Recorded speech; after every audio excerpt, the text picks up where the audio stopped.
The cornfields of rural Kansas had seen a lot of strange things over the decades, but nothing like this. It was 2:47 in the morning when the object screamed across the atmosphere like a dying star, trailing fire and debris across 4 states before slamming into the earth 3 miles east of the small town of Millhaven, population 4,200. The impact shook windows loose from their frames and sent cattle stampeding through broken fences. Car alarms sang across every street. Sheriff Dale Morrow was the first official on the scene. He drove his truck hard down the dirt road toward the impact crater, dust billowing behind him, expecting to find a meteor, maybe a downed aircraft. What he found instead stopped him cold at the ridge of the crater's edge. The vessel was enormous, at least 400 feet across, and it was cracked open like an egg. Steam poured from its wounds. Strange blue light pulsed weakly from somewhere deep inside its broken hull. And moving through that light, stumbling, falling, dragging each other across scorched metal, were people. Or at least, things that walked like people. They were tall. Gray-skinned. 4 fingers on each hand. Their eyes were wide, solid silver, and filled with something Dale recognized immediately despite everything that was wrong and alien about them. Terror. Dale keyed his radio. "Dispatch, I need every ambulance in the county. And call the National Guard." He paused, watching a small figure, barely the size of a child, collapse near the vessel's broken edge.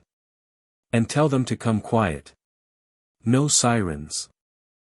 By dawn, Millhaven had become the most important place on Earth, though nobody outside of 3 counties knew it yet. Dale had managed to keep federal channels busy with misdirection, a gas explosion, he told them, a chemical spill, dangerous to approach, buying just enough time. The aliens numbered 63. 40 adults. 11 children. 12 elderly.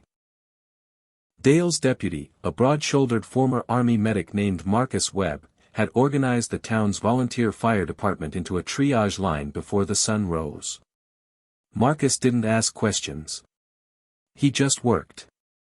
One of the aliens, a tall male with deep scars across his collarbone, stepped forward from the group and pressed his 4-fingered hand flat against his chest. He spoke. The sound was layered and harmonic, like 2 voices sharing one throat. A small device clipped behind his ear flickered rapidly, and then, in broken but unmistakable English, it translated. "We did not mean to come here. Navigation, destroyed. We were fleeing." Dale kept his hands visible and open. Fleeing from what? The alien's silver eyes swept the dark horizon instinctively, as if the threat might already be close. "Hunters. They take our people. Sell them. We escaped. But our ship, it failed." Marcus looked at Dale across the rows of injured aliens being carefully treated on improvised stretchers. Neither man spoke for a moment. Then Marcus said simply, "Well. They ain't going anywhere fast in that condition." Dale nodded slowly. "No. They're not." Within 48 hours, the entire town of Millhaven knew. There were no government leaks, no viral videos. The people of that small Kansas town made a collective, unspoken decision the way communities sometimes do when something is simply right in front of them and plainly human, even when it isn't. They fed the aliens. Margaret Hollis from the church brought enough casserole to feed 30. The high school gymnasium was quietly converted into a medical ward. Doc Patterson, 71 years old and semi-retired, worked 20 hours straight. But on the 3rd day, the hunters arrived. 3 vessels. Silent. Predatory. They held position at the edge of the atmosphere, broadcasting on military frequencies, demanding the return of their property. When the Pentagon finally reached Dale's office, a general named Arthur Finch delivered the message bluntly. "Sheriff, we may have to negotiate."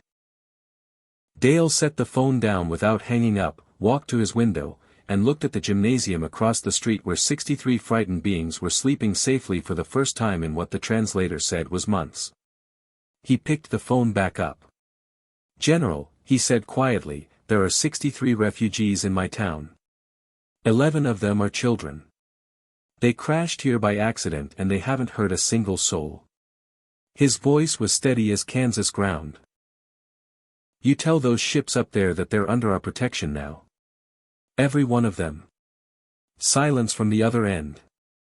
Then, after a long moment, General Finch said, and perhaps even surprised himself, "Understood, Sheriff. I'll make the call."